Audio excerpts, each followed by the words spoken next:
선관위는 참정권 공백 상태에 놓인 코로나 확진자에 대한 대책을 즉각 마련하시기 바랍니다.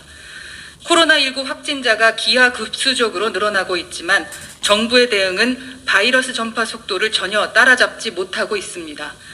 대선에서 국민의 선거권을 보장해야 할 선관위 역시 예외가 아닙니다. 사전투표일과 본투표일 사이인 3월 6일에서 9일에 코로나 확진 판정을 받으면 선거에 참여할 수 없게 된다고 합니다. 현재 규정에 따르면 코로나 확진자는 우편투표나 생활치료센터에 설치된 특별 투표소를 이용해 선거에 참여할 수 있습니다. 그러나 이러한 방편도 사전투표 제도에 제한되기 때문에 사전투표일이 끝나고 난 다음 확진 판정을 받은 사람들은 선거에 참여할 길이 막혀버리는 것입니다. 현재 사흘 연속 확진자가 2만 명대를 기록했는데 한 달 후에는 10만 명을 넘을 수 있다는 예측이 나오고 있습니다. 이대로라면 이번 대선에서 수십만 명이 투표권을 잃게 될 수도 있다는 얘기입니다. 선관위가 아직까지 대책을 마련하지 못하고 있는 것은 심각한 문제입니다.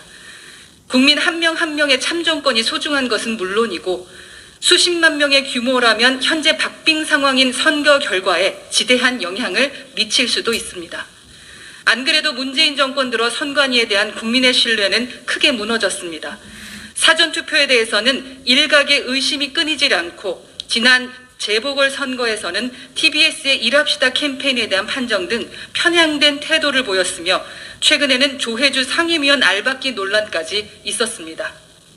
그래도 지금까지의 논란은 공정을 지키려는 대다수의 선관위 공무원들의 문제가 아닌 선관위에조차 정치적 입김을 불어넣으려 했던 문재인 정권의 문제였기에 국민이 양해하는 측면이 있었습니다.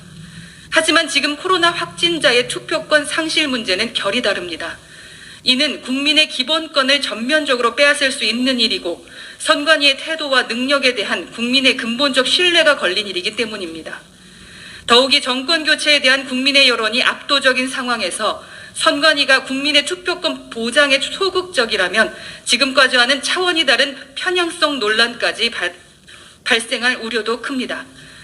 선관위는 지난 총선이나 재보궐선거 당시 확진자가 하루 수백 명 발생하던 상황에 비춰 대선을 준비해서는 안 됩니다. 상황이 급속히 변했다면 선관위도 그 속도에 맞춰 투표권을 보장할 방안을 신속히 마련하는 것은 당연한 의무입니다. 문재인 정권 아래 중립을 지켜야 할 여러 국가기관은 하나같이 편향 아니면 무능이라는 비판을 들어왔습니다. 정권의 마지막 단계인 대선 관리에서조차 이런 오점을 남기는 일은 없길 바랍니다. 이상입니다.